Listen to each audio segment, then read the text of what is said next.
If your marriage feels more like roommates than lovers, or if stress has built a wall between you, this podcast is for you. We're Andrew and Lara, marriage coaches and happily married couple of nearly 20 years. We're best friends, partners in adventure, and living proof that marriage can be both joyful and strong. Every week we'll share real stories, practical tools, and one simple shift you can make to go from disconnection to intimacy, and from survival to thriving together.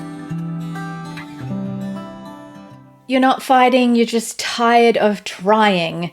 Burnout in marriage doesn't mean failure, it means your relationship is running on empty. In this episode, we're talking about marriage burnout, 5 signs you're in trouble and how you can reset. Good topic.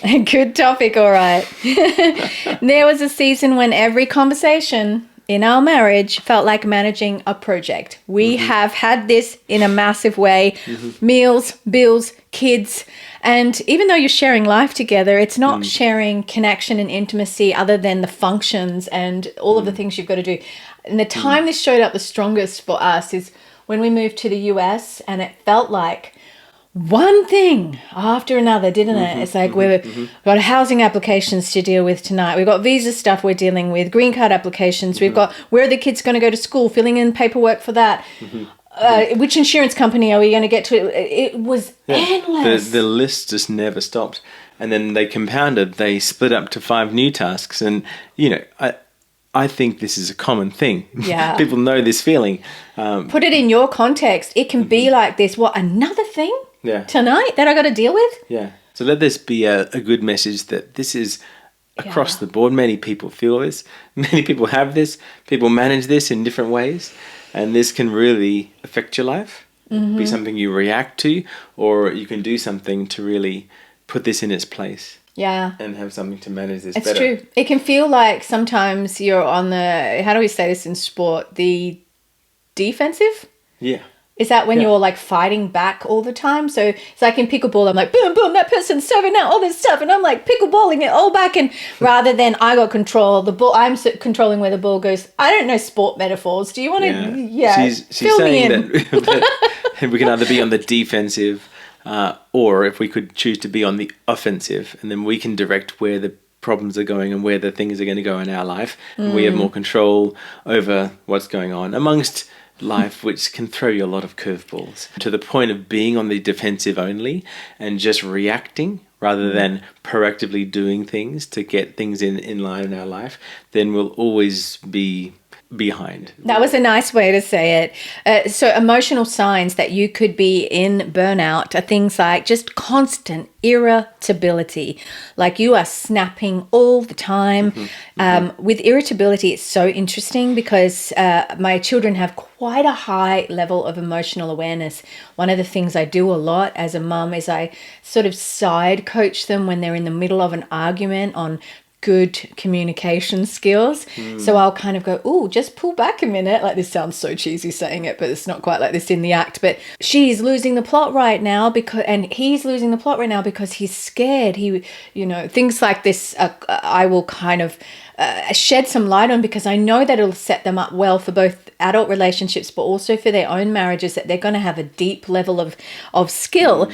But my son will notice it back with me. Like, I was really irritable a couple of nights this week. He's like, cool. Mom, what's wrong? And I was like, good point, bud. I'm trying to do too much and I'm feeling overwhelmed and you've called me out on it, and thank you for notice that I'm being irritable with you and that I'm snapping. This is real. This is what our household's like. Another one of the signs you could be in total burnout in your marriage is numbness. You could just be feeling completely disconnected and numb, like I don't feel anything anymore, and that numbness can be a sign that you've just had enough. And losing joy, it could spiral into depression. It could just be just a general sense of not feeling that deep sort of happiness or joy in your marriage. It's not the emotion of happiness that I'm talking about here. It's a sense of just contentment and fulfillment. That's the deeper joy. Yeah, because this is the thing. When we're burned out at work, we've lost the joy to go back to work. And some of the passion that we're doing it for can feel way more numb than normal. But we could still be very passionate about work and feel like we've got things in a pretty good balance. but we could have this burnout more in our daily life and the marriage and our home situation. Yeah. And that's still valid, and it's still powerful the way it can affect you. Things in your body might be that you've got headaches. It's very individual, but I tend to find that people come into me with maybe a complicated history of problems in their body, and their flare-up will be because they're in burnout, for sure. Yeah. 100%. So anything small or anything that your body is tending to represent or get tight in a certain spot in your body, you'll be tight and sore there. It'll be just worse than normal. That'll be a thing for you. General tension, maybe a sense that everything's just a little bit tense and on. Exercise will feel great because you're just blowing out, a whole lot of built up chemicals in your body and that sort of thing. Unrestful sleep, so you can wake up and you're still tired. That is another. Or wake up with this happens to me, so this is real. I wake up with racing thoughts, and I've got my journal out to do a brain dump and realized there's all this stuff I haven't had time to process. It's all in my subconscious. Or the mind which doesn't get time to process, or we don't have the time always, or the know-how to reflect, and it all just comes up in the 4 a.m., 3 a.m. sort of time zone. Yeah. And it's like this stuff needs to get out. That's why journaling is actually a very healthy thing to do. Yeah. And some of the science is you probably won't be getting into the REM sleep that you need and all that deep sleep that has the restoration in your body, that has all the effects and the good effects of sleep that it should bring balance to your body. Yeah. So in your body, the sympathetic nervous system will be in a hyperdrive, and there will be something that's fighting your body to be in a restful, calm place, or a balanced place. So you'll be more reactive, and you'll be more like this through there. Irritability and reactiveness is like one of the things that's so prevalent in a family. So start to notice that, because it's often not your irritability and whatever is normally nothing to do with what's right in front of you. Correct. That's a good way of saying it. Yeah, I was about to say, how do you say this well? You got to lean in and go, what's really going on? Like, I owned it. We've got a thing, we say it in our family, own it. I said to my son immediately when he called me out on it, I am trying to do too much. It's my personality type. It's not an excuse. It's a weakness of my personality type that I'm trying to do. I said to him, 52 things that I want to do today, and I'm only up to 12. And so I'm pushing myself so hard because I want to get through this, and it's coming out on you as irritability. And he called me out on it. I'm so proud of that. I was like, geez, like that's smart. Where if you haven't trained them to see that pattern, they're going to instantly internalize it like, oh, I must be a burden to my mum or something along those lines. Yeah. So that's big. The day that I realized that feeling, I went through a season when I first moved to Georgia a few years ago, where I just felt really burnt out and maybe depressed. It wasn't a medicated sort of depressed, but just looking back, it was burnout, and it was just depletion. Life can really deplete you with the stresses, and we've been through some big stresses. And when we first moved to Georgia, we were just battle weary. We many times would say to those who were in much more secure, stable positions than us that have grown up here, maybe like we are, battle weary. And I don't know that they always fully comprehended what that's like, unless you're somebody who's actually maybe gone through that. But we're looking for a house, we're looking for schools for our kids, we're fighting getting Andrew licensed in the US. That was a whole nother battle. We have had one thing after another come. There was a car accident, which wasn't our fault, that we've dealt with. We've had 2 broken cars, and we're like, we are a married couple with 2 children, just trying to keep our head above water, and life is just throwing some curveballs. And that can affect your marriage, and it can burn out your marriage if you don't see what's really going on. And you can just be like, I'm so angry all the time, but you're just depleted. You're just tired. And your marriage and your connection can suffer majorly as a result. So burnout happens when stress outweighs recovery. Couples overfunction to keep life running, like we said, but neglect shared rest, neglect shared fun, neglect the simple daily rituals of micro connections, the little bits of leaning in towards each other. And chronic cortisol from all of that stress in your life can blunt your empathy towards each other. You just go, I don't care. You're numb. And I'm tired too. I don't give a rat's razoo, as we say in Australia. You stop giving each other the benefit of the doubt. You stop leaning in, and this can cause burnout and just disconnection. Like therapists in the marriage space often teach shared stress recovery, which is an interesting thing because it's decompressing together instead of alone.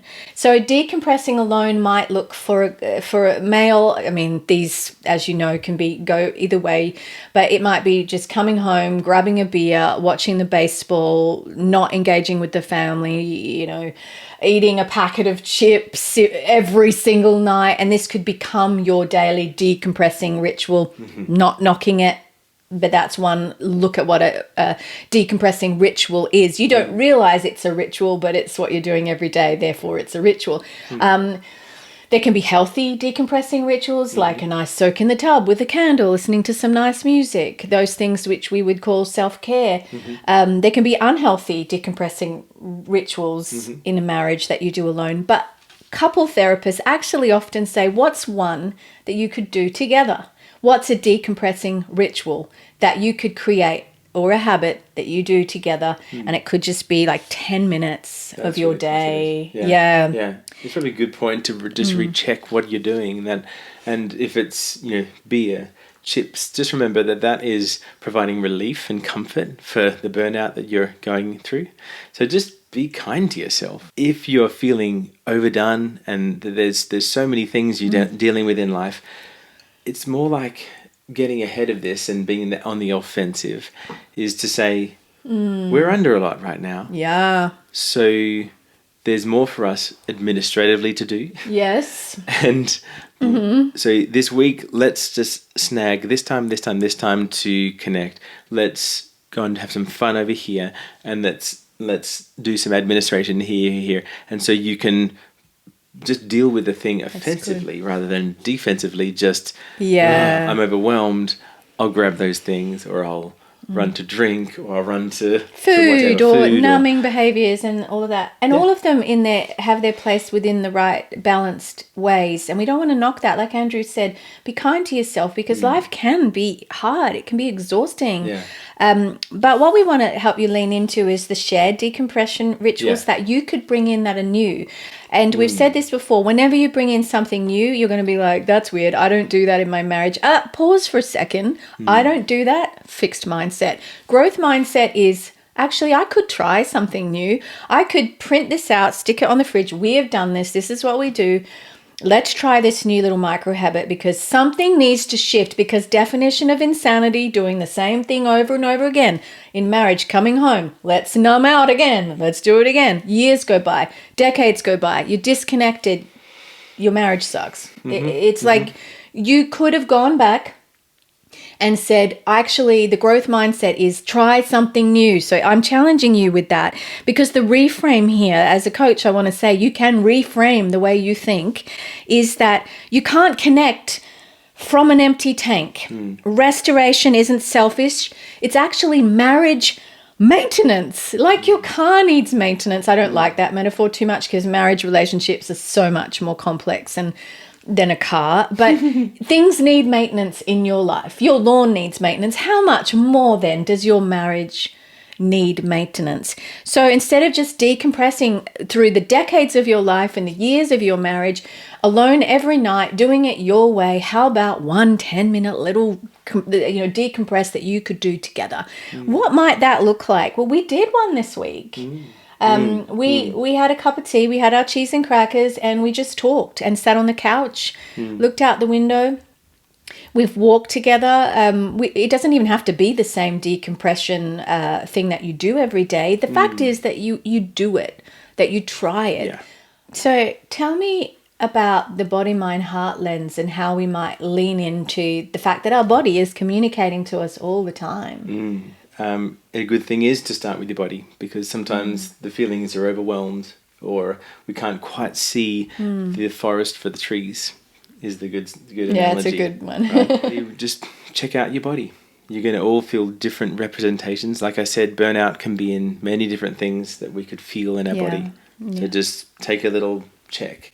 So when we started our wine and cheese, it would be to sit down and say, this is pleasing, this is good. It's good to switch off from all that noise and all those big things. And I might notice then, my jaw's quite clenched, or, in the jaw, it does take a lot of... It does. The tension is a muscle that doesn't really switch off through the day. Check on your breathing. It may be quite shallow. Again, if it's up in your chest, it's going to keep feeding into quite a stressed and restricted feeling in your body. Posture is emotional. Then just settle into your chair and just allow your body to be in a different shape for that time. Your mind, it obviously is in overload. So just check in with that you think back over 3 people that have come to you in the last 2 hours prior to this. You might think, I have not had any space to deal with all of that. And I've fixed problems, but I've not taken in anything. And it's okay, be kind to yourself. You're in overload. You're maybe in burnout. I think the constant problem solving is a good one that I remember when we were in a busy chapter. Burnout was the season. I guess burnout isn't failure. It's not bad that you can't deal with all these things. We're not meant to. We're meant to be a community, a village. That's so true. Bringing up kids, a village keeps a family together. It's true. Yeah. And so this constant problem solving was the factor that I had to try and combat, because anything that came up around me, I would want to fix the problem, because I'm in overwhelm and I'm burnt out, and that's what I see. And then I add to my problem list that I'm dealing with. So you might just notice that's running through your head. Just think, I don't need to solve all that now. Let's put a little pause to it and enjoy this cheese. I love that. I'm going to have my cheese and crackers and the world can just wait for a second. Yeah. So once you've given yourself a moment through there, you might much easier see that you've just got some irritability or shut down, and this nature of I'm numb to the things around me. I'm numb to my daughter's request or her feelings for the day, and I don't have the bandwidth. Don't have the bandwidth. It's a good way to say it. Mm-hmm. Just notice where your breathing's at and just regulate yourself. Just enjoy the moment with if you're eating cheese or going for your walk, and just let that restore its way to your normal physiological breathing low, and letting your body just come to a place of receptiveness. Yeah, that's really good. It's so important what Andrew's saying, and it's that thing of our body just telling us something. It might be, I haven't learnt to listen to those needs. And the self-care, the deep layers of self-care is, okay, I am short of breath, and I noticed this in myself this week. Why is my heart pounding so much? All I'm doing is having a hot shower. This is supposed to be soothing, and I'm racing through it because I've got too much. I need to just notice that that's happening, and take some deep breaths and let this shower, feel the heat on my body, and let this shower just become recharging rather than another thing to do, which is crazy. Maybe some of you relate to that. Maybe it's just a me thing. I doubt it. I can be doing things like, I'm just driving in traffic. I don't need to do this stress. I could actually listen to some calm music, calm myself, and do the school run, which is a big part of my everyday, in a calm place. I'm not going to get there any quicker doing it stressed. And we're so often in this place of high cortisol, and that's actually working against our empathy for others in traffic, for our children, for our family, and ultimately our marriages. And so we need to be really aware of those things. So here are some tools and ideas that you can bring into your week. I can't stress this enough. Have the growth mindset as I go through these, because if things you know if you need this, and don't keep doing the same thing over and over again. So end of day decompression, I talked about this earlier, 10 minutes side by side shared decompression rather than separate decompression. A time that decompression can be a connection time rather than something that constantly pulls you aside every night. I've seen this. I've seen people that have been married, like they're hitting their 70s, and all that's left of them at the end of every day is they just both watching screens.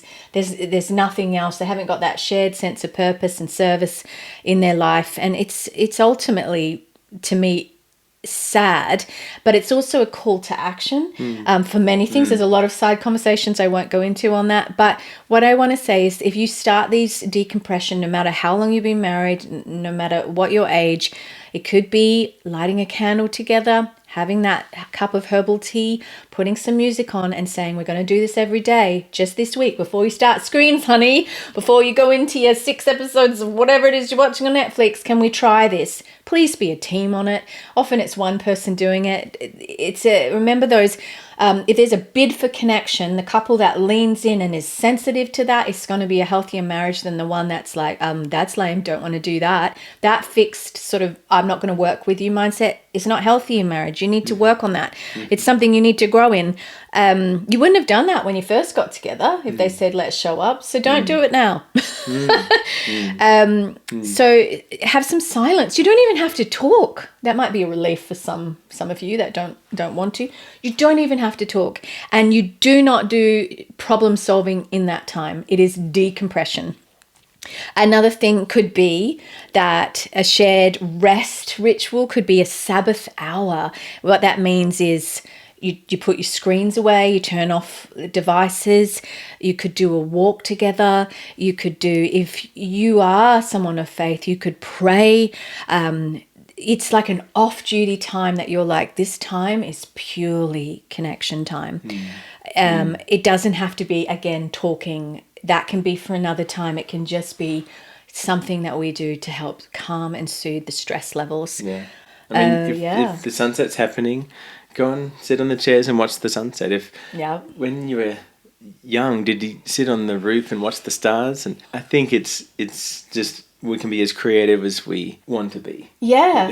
Yep, and I know you're listening to this and I know what happens. You'll be in that place where you're like, but I like my Netflix or whatever platform you watch. Or, I like my Disney Plus or my Amazon Prime channel, or I really am into that show and I really want to watch it. And you'll keep doing the same things over and over. But if you want to have a healthy marriage, making some shifts in how you decompress and doing it together is one of the best ways that you could do it. Another thing you could do this week that could help is divide the load.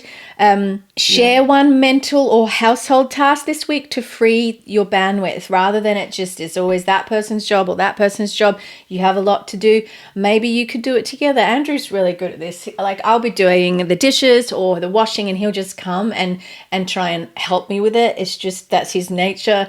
That's what he's like. Sometimes I push him away. Is it a bid for connection, or is it that you just feel like you need to do the job? Bid for connection. Dude, I've been getting that wrong. Just discovering right here in front of you some ways to improve my marriage.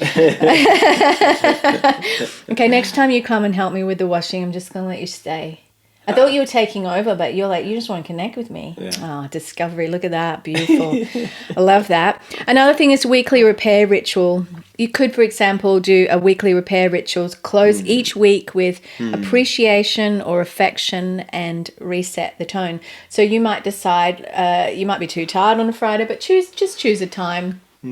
Saturday, it could be a Sunday where you just close the week with something, appreciation for each other and affection or something like that. So the takeaway really in this episode is that burnout isn't a lack of love, my lovelies. Listen to me. If you're feeling burnt out in your marriage, it is not a lack of love. Life can be hard. It can be slapping you around, and It's actually about a lack of rest and a lack of shared decompression. And when you rest together, love reemerges naturally. So hear us, start some new ways of doing it. One of the best things you could do is download our 3-minute marriage reset at andrewandlara.com.